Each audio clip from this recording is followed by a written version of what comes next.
Today we're going to be tying another one of our favorite saltwater patterns. After getting our thread base down, we're going to tie in a section of mono behind the eye of the hook. Making this guard will keep the tailing material from wrapping around the bend of the hook. You want the mono to run straight down the side of the shank. If it starts wrapping around it, you will be able to notice it through the pearl body material that you'll attach later on.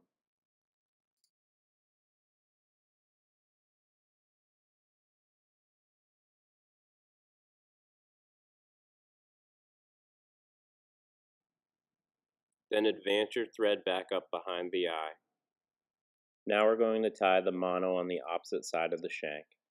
This will form a loop off the back of the fly.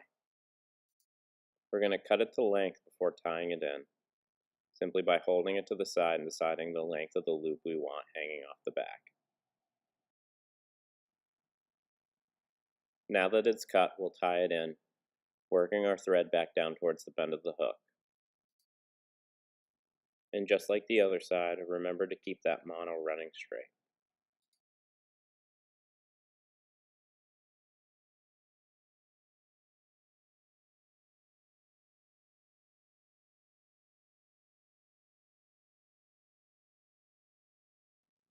Now that our guard is all set, we are ready to tie in some Flashabou. Simply cut off a small clump of Flashabou. Tie in the clump just above the bend of the hook. Once you have made a few thread wraps, cut what would be the tag end to the same length as the mono. It should be about a quarter of the shank's length away from the eye.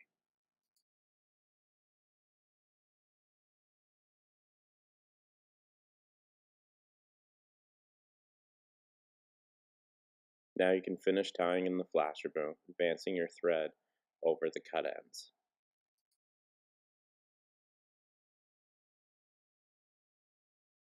Now we are going to tie in the pearl body material on top of the shank, and at the same spot we cut the Flashabou in mono.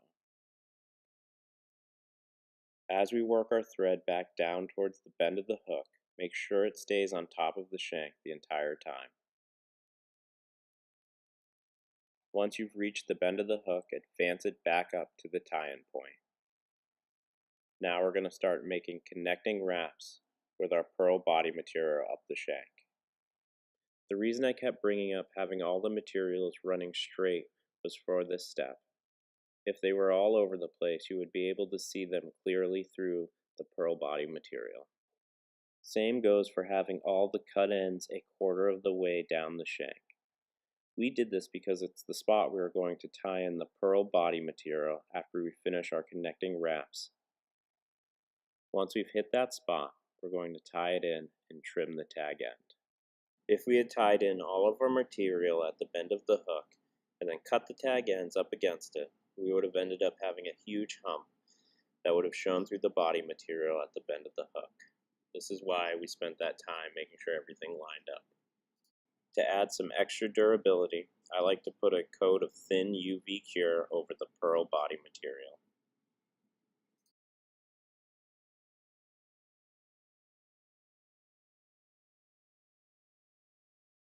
Once you have coated the entire body, you can hit it with your UV light to cure it.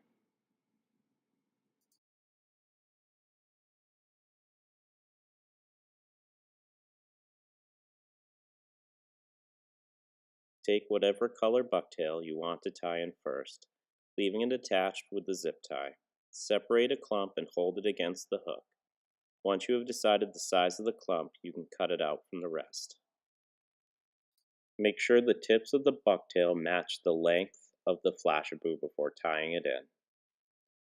Make 2 loose thread wraps.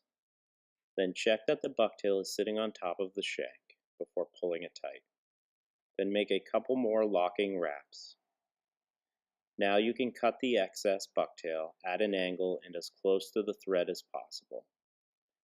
Then you can cover the cut ends with a couple more thread wraps. Now we are going to tie in a different color bucktail using all of the same steps we just used.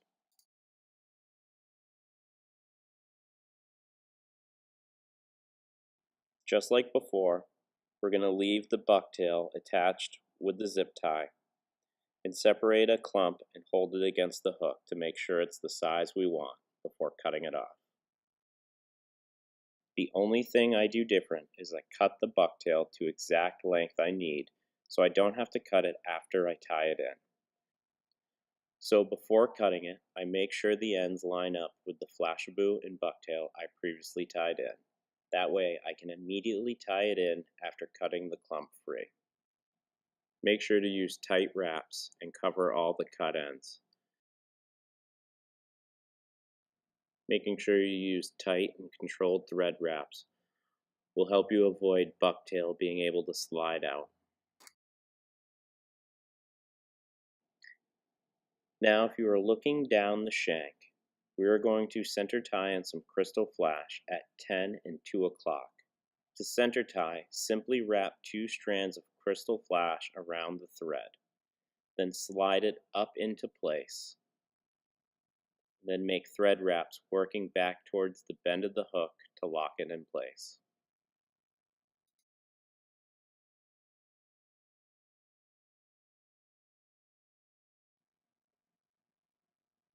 Now we're going to wrap 2 more strands around our thread, but this time we're going to slide them onto the opposite side of the shank at what you would call 10 o'clock and use the same method to tie them in.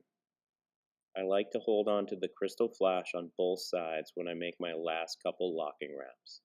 That way they stay pointing in the same direction. Now I'm going to take my purple flashabou and cut a clump out of it.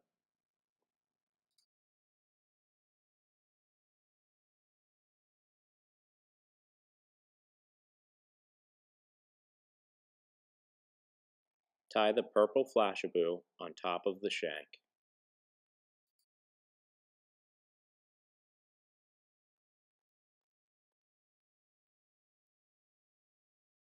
Make sure you cover the cut ends with thread wraps as well. And make sure the flashabou is pointing straight out the back, and then you can cut both the purple flashabou and the crystal flash to the same length as the bucktail.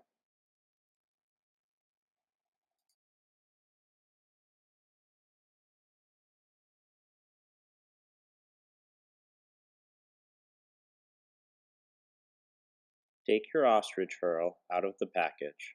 Instead of cutting it, take a couple strands and pull down, tearing it away from the stem. You want to line the tips up with the bucktail before tying it in.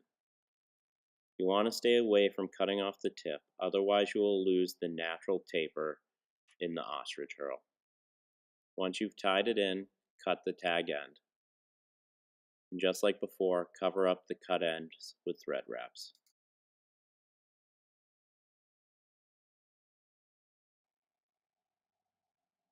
Once you're done building up the head, you can throw in a whip finish.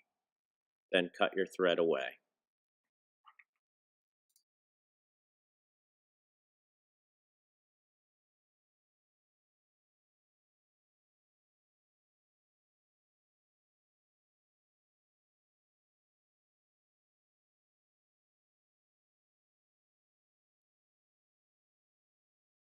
Now we're going to attach our eyes using a combination of a thick UV cure and a flow UV cure.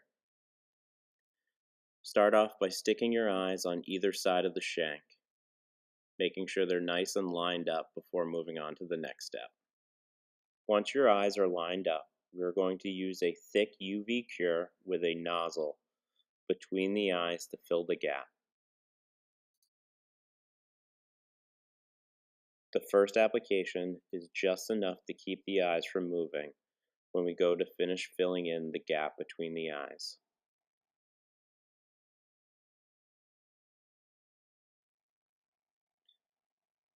Before flipping it over, I hit it with the light to cure that little bit of UV I put in there.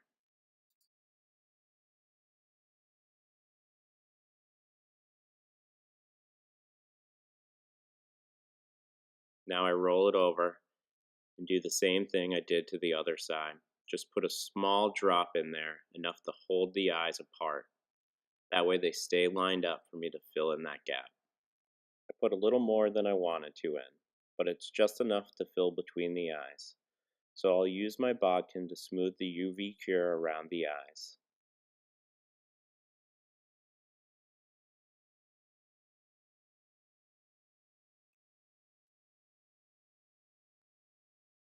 Once I've smoothed it over, I'll cure it with my light before flipping it back around.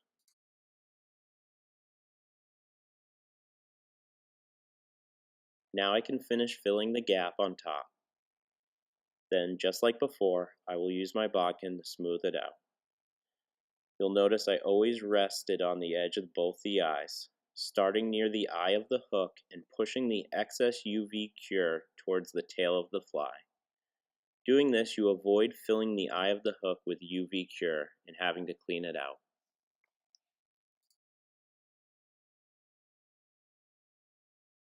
Once I'm done smoothing everything out, I like to take the light and go over both the top and bottom.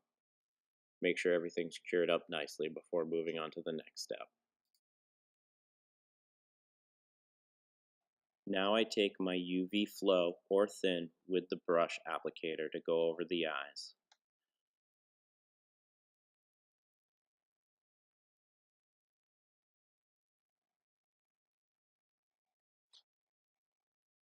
I brush a coat over both eyes and over the thick UV I just put on. Doing this encases the eyes into the UV and helps keep them from falling off. Just adds that much more durability to your fly.